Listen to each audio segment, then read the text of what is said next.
If you're an author or plan to be one, get excited because this podcast is for you. Book Marketing Mentors is the only podcast dedicated to helping you successfully market and sell your book.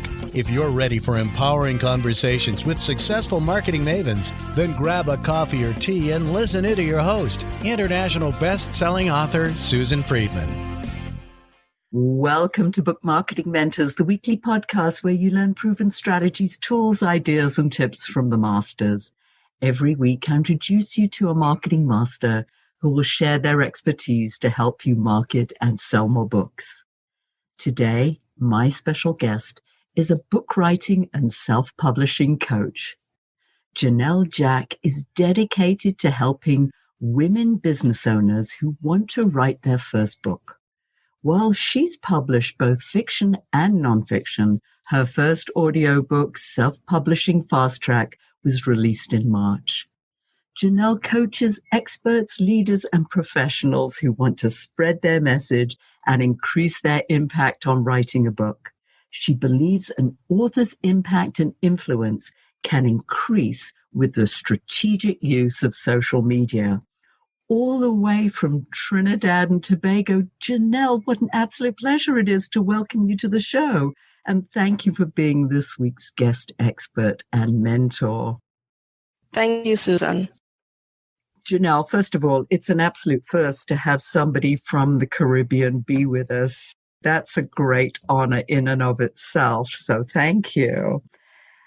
I know that you believe an author's impact and influence can increase with the strategic use of social media.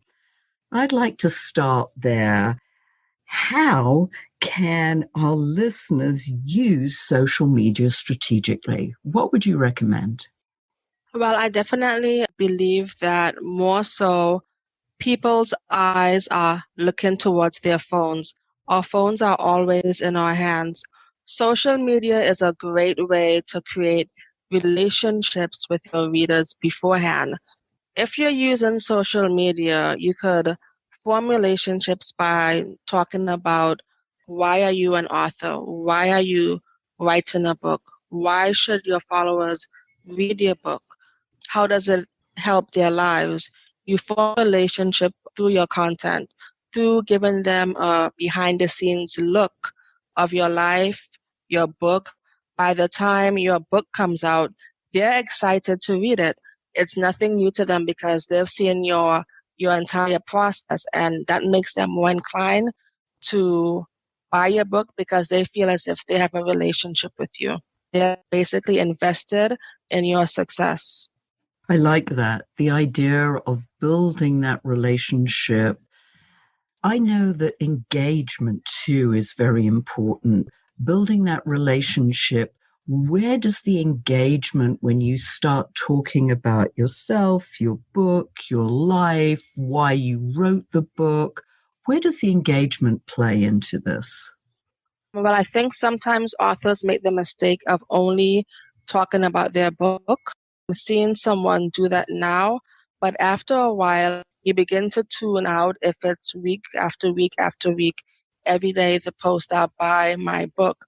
But if you show interest in your followers by liking and commenting on their posts or perhaps watching their IG story, you talk about something besides your book. Is there a hobby that you have? Me as a mom, if I mention something about motherhood, there'll be followers who will connect with me on that. There's a link, there's a reason for them to go back and forth with me. Maybe they're interested in writing, but they haven't written yet. But they see me talking about my son or what I did today as far as homeschooling, they're more inclined to reach out. And so the engagement is organic. So you say IG story. I'm assuming that's Instagram. Am I correct there? Yes, Instagram stories. Okay, because I know that one of the platforms that you like to use is Instagram. And talk to us about actually promoting your book or even leveraging your book on Instagram, because it's a platform that I'm not particularly familiar with. So share a little bit more about that platform and how our listeners can maybe use it and benefit from it? Instagram stories. It's on the top of your Instagram feed.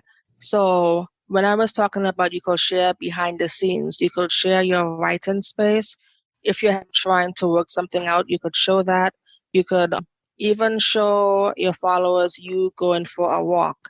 Your followers are people who you want to become readers. And when they're seeing the behind the scenes view of your life, when they're seeing you writing the book or talking to them about a chapter in stories, if you choose to show your face, it builds rapport very fast because it's video. If you choose not to show your face and use text, it's still more engaging than what's just on the feed.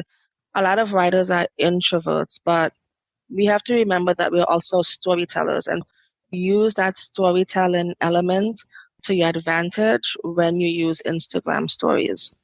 We talked earlier about the idea of being strategic about this, and I happened to be on a webinar yesterday where they talked about different aspects of posts that you write about. Maybe one of them is about yourself. Maybe one of them is tips and tricks that you can share. Maybe another one is about certain specific events. What's your formula for being strategic? Well, I would make it simple for myself by having a system, and that system is content pillars, where it's basically 3 overall content pillars that you pull from. Let's say, well, I follow a money coach. She's a millennial money coach, and one of her content pillars might be budgeting. How are you going to spend your money in your daily life? Another one of her content pillars might be debt reduction. And the third one, it doesn't have to be directly related to money because she speaks a lot about decor, but there's a link because she would talk about tips on decorating. She went to Target like the other day in her story. She showed that you could have great decor that stands out on a budget by using pillowcases from Target. Just pick really nice designs and then putting them in a picture frame and hanging them up on a wall. Now, a person may be following her because we're interested in learning how to budget and spending our money better. But when she's talking about decor and showing us her living room and so on, that's a good content pillar because it's her interests. I might be decorating my home, or I might be interested in maybe someone is a interior decorator.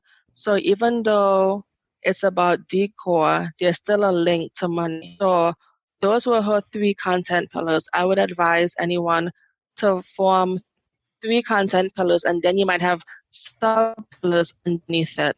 And then you just pull from that rather than being too broad. If you're too broad, then I think you're always trying to figure out what to come up with. But if you know you're pulling from these specific areas, it allows you to go deep with your followers rather than wide, because when you're going wide and broad, it's harder for people to feel connected to you. I think that's an excellent point, having 3 content pillars. You would work that out beforehand and use that as like a pattern that every week you would talk about certain aspects. That would be one content, as you say. This woman, even though she's talking about money, she's talking about budget, then she's talking about debt reduction, and then she's going in a completely different direction, but yet there is a relationship to money and maybe how you spend it and how you can be more savvy with it. I really love that idea. That's something different. And then because it's on Instagram, what you're saying is that you would make like little videos based on these different contents. Is that what you would recommend? Well, on your feed, it could be strictly text unless you're doing IGTV, which is another function of Instagram where you could talk up to 10 minutes and deliver value. But as far as the videos are for IG stories because you might just want to talk for 15 seconds. You might want to show your followers in her case, her living room and the pictures, or in a member of your audience case, their workspace. Video definitely keeps people engaged. So I think that's one of the reasons IG stories is so popular. Because some people, they look at the feed, Susan, because they want to see your expertise. They want to see that you are an authority figure and see the value. So they might check your feed, but the stories is more for entertainment and it's more for getting to know the person behind the feed. Do you, for yourself, let's say, have a strategy where maybe on Monday you do a video story, but on Friday you do more of a content, a written story? So you have certain days that you post certain types of content. I do. So like Mondays, I might want to be front facing. And so that means they're seeing my face. I'm talking to them in terms of what I'm doing for the day. I might comment on a post because I tend to post Monday, Wednesday, Fridays. Tuesday, I might share self-publishing news. Wednesday, it might be behind the scenes. Like on Thursdays, if people have been commenting in my DMs, I might answer a question that was posed to me. And Friday, it might just be another me teaching them something about writing or publishing. Each day, I have a different focus, but I might also mix it up. That way, a person doesn't come to expect, okay, on Mondays, she's going to teach, because kind of having an element of surprise also keeps people engaged. You might want to throw in polls, because polls definitely help you get to know your followers. So if you're a new author and you might throw in a poll about a chapter title, and then you might say, do you like A or do you like B? And then you will show them what the majority of people voted for, and that might be a chapter in your book. All of those little things make people more excited for when the final product is actually there, that be in your book. And that to me speaks both to relationship and engagement.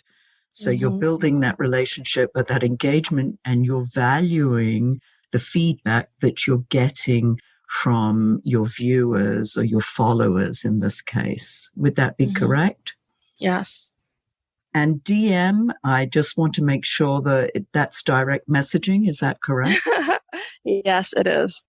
We tend to use these abbreviations, and I don't want to assume that everybody knows what they mean. It took me a while before I realized what some of them meant. So there may be listeners who need that clarification. So great. A strategy that I know that you and I share, and that is the whole idea of repurposing your book. So help me understand what your definition and how you see authors repurposing their book. Well, I speak to nonfiction, my audience, women business owners who are interested in writing a nonfiction book. And so I think a lot of authors, sometimes we write a book and we think that's it. We might promote it for a while, then stop after a few weeks or a few months.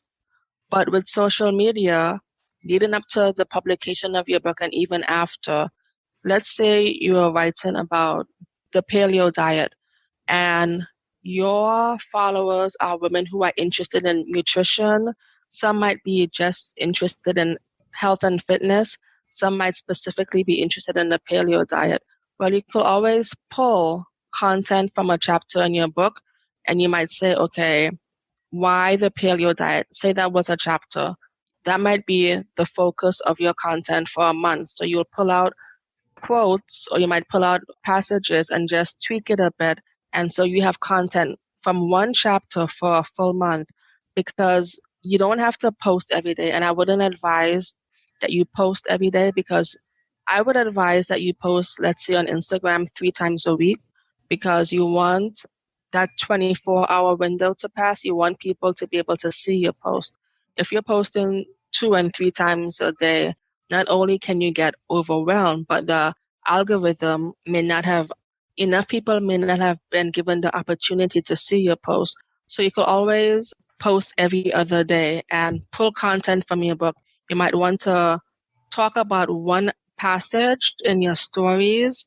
You might even want to take content and use it in your newsletter or expand upon a point.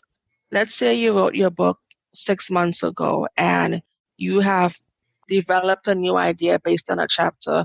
That's something you could share on social media. That's something you could repurpose and share in a newsletter. I think authors definitely, when you do the work, you've done the research and you've written your book, don't just leave it as at that. Leverage it and repurpose it. And then the lifespan of your book is extended because you're always pulling bits from it. And it also allows more and more people to discover you and discover your book. Oh, those are some great points. And all these questions suddenly sort of streaming into my brain. Like, so let's talk about one that came up first for me as you were talking. What time period leading up to your publication and launch of your book would you recommend people start talking about it? I mean, is it a year? Is it 6 months? Is it 3 months? What do you recommend to your authors? I mean, it's good if they could talk about their book at least 2 months before. But Susan, like sometimes people, well, I've seen it on social media. So many people want to write a book and they don't. You might see someone mention they want to write a book. If you want to write a book a year before you actually do, months pass. But in the meantime, you're engaging with your community. You might have an expertise. Maybe you help people with content. Maybe you help them with social media. Maybe you're a marketer, not necessarily a book marketer. And you're talking about that. Then 6 months in, you say, I really want to write this book. And so you'll begin talking about it and showing them your process and taking polls, asking them what type of content they want to see. I would advise at least 2 months ahead of time. But if you begin talking about that process even before that, it makes the runway longer. And I think it could be nothing but beneficial. One of the things that I tell my authors is that once they have the cover of the book, they can splash that thing everywhere. I mean, the more places people see that, and then, as you rightly say, they can start talking about different aspects, but they can always come back and show, hey, this is the cover, and start that sort of subtle marketing approach. So yes, I love that. What about other platforms, Jenelle? I know that Instagram is owned by Facebook. Could you post the same story on Facebook that you posted on Instagram, or do you need to change it in some way? What other platforms do you use, and what do you do with the various posts? Especially because you said you post at least 3 times a week on Instagram.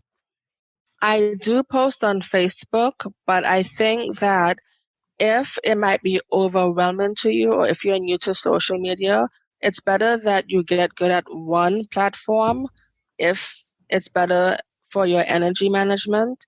But the good thing is, yes, Instagram is owned by Facebook, so you can always push your posts to Facebook. However, in order to reach new followers who could become potential readers, Instagram, you would use hashtags. If you push a post to Facebook, I would later either post it on Instagram and then push it to Facebook and write hashtags in the comments on Instagram, because Facebook, it doesn't really utilize hashtags. You don't want to always push content from one platform to the other because you want there to be some level of uniqueness. But as far as repurposing and to save time, you can, because your business page or your author page on Facebook may or may not have that much engagement, so you want content on there. But if you know your followers are on Facebook or they're on Instagram, it's better to focus on one platform. And I think one of the other aspects in terms of choosing a platform is, where is your target audience? I mean, it's no good being on Facebook or Instagram if your target audience is on LinkedIn or Twitter. I think it's important at the onset is to know, where exactly does your target audience hang out? So I think that's really important. Talk to us more about the repurposing of the book. You've talked about some tips that say you take a chapter and you pull it apart, and you've got all these different tips and tricks that you can include for weeks or months. What else could you do with the book? Okay, I am going to talk about it in terms of a nonfiction author. A nonfiction author can repurpose their book by pulling content and using it in their newsletter. They could set up an email sequence for their newsletter based on the chapters. They could also, if they're interested in creating a course or a program, pull content from that. Say you have a framework in your book, 7 steps or 10 steps, or you have a methodology. I think that's how you pronounce it. I always have trouble with that word. But you could always use that and create a course. You could also create, maybe you want to do a one-off online workshop and you want to promote that on social media or through your email newsletter. You could even expand on a topic in your book, and if you're interested in speaking, and that could be part of your speaking reel in terms of the subject. A lot of different ideas, which I absolutely love. And listeners, I hope that if you just take one of those ideas and run with it, I think that can really just push you ahead of the competition, because there's a lot of noise out there, as we know, and more now with people at home more. And I'm sure the inspiration, the muse is getting to work with writing books. So I think that's excellent. Jenelle, if our listeners wanted to find out more about your services, where should they go? Well, you can find me. My website is buildandcreatenow.com. And on IG, I'm Build and Create, BUILD, the letter N, create, CREATE.com. We'll make sure that we put that in the show notes so that I know that people may be doing other things, multitasking while they're listening to this, and they don't have anything to write with. I know one thing that we didn't touch on, and I know our listeners love it, but could you give us one common mistake that our listeners need to avoid when it comes to social, and particularly, let's say, Instagram, since that's what we focus so much of our conversation on? I think sometimes an author might try to be everything to everyone. Let's say you're a romance author.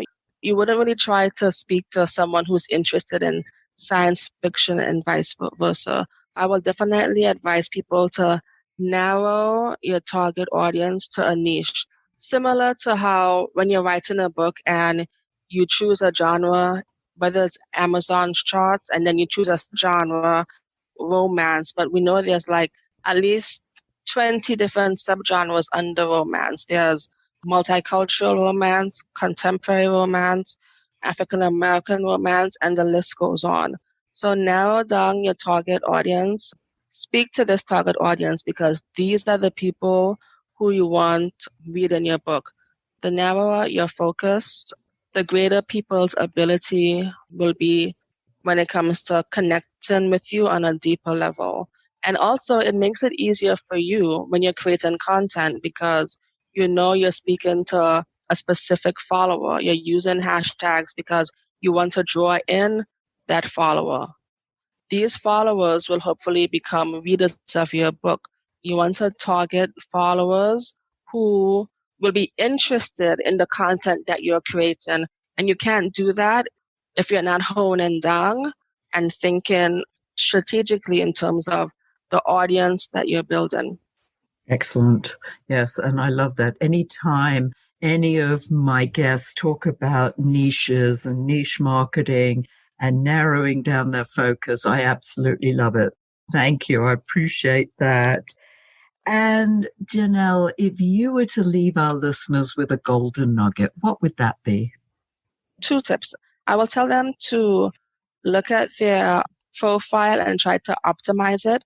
Don't let it be Susan 534. You know what I mean? That's not really going to tell someone who's browsing Susan's anything. If you say Susan Freeman, Aviva Publishing, well, automatically it tells a person who might be browsing on IG something about you. Optimize your profile and also make sure that your IG account, if you're on IG, is not private. Make it a business account. That way, you're able to assess your strategy. You're able to look at your post and see if a person has shared the post. You're able to see analytics such as how many persons you've been able to reach, likes, comments, and so on.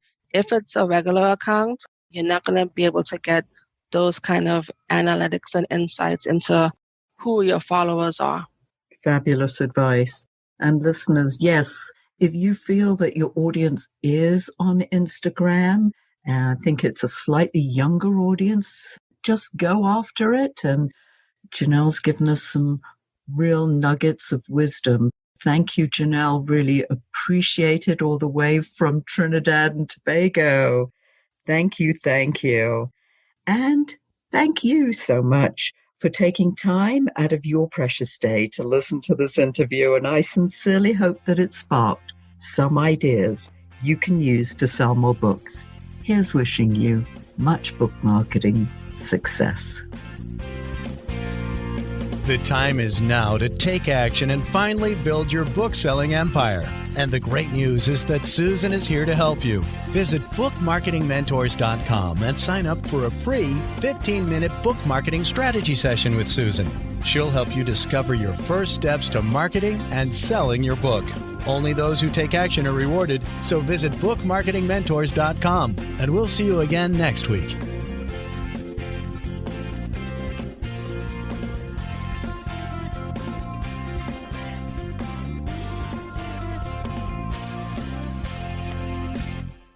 This podcast is a part of the C-Suite Radio Network. For more top business podcasts, visit c-suiteradio.com.